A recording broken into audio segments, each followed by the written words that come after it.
bütün dumandır günlerimiz. Birbirinden yamandır birbirimizden. Ayrılmayın amandır yaxşılığı.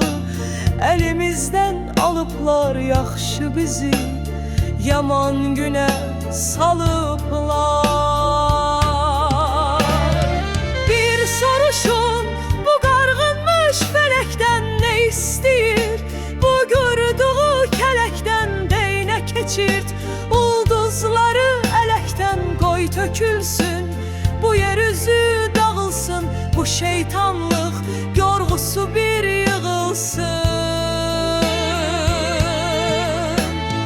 Bir uçaydım bu çırpınan yelinen, bağlaşaydım dağdan aşan selinen, ağlaşaydım uzak düşen elinen, bir göreydim ayrılığı kim saldı ölkemizde, kim kırıldı kim kaldı. Bakü Ceyhan boru petrol boru hattından İsrail'e petrol atıp. Ben senin tek dağa saldım nefesi, sende geyter göylere sal bu sesi baykuşum. Azerbaycan petrolü satmış, İsrail de bunu kullanmış. Bu petrol nasıl gitmiş oraya? Darda Uçarak kalıp mı gitti? bağırır, mürüvvetsiz insanları çağırır.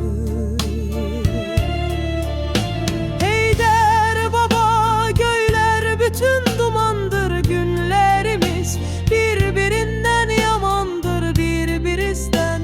Ayrılmayın amandır yaxşılığı. Elimizden alıplar yaxşı bizi, yaman güne salıplar.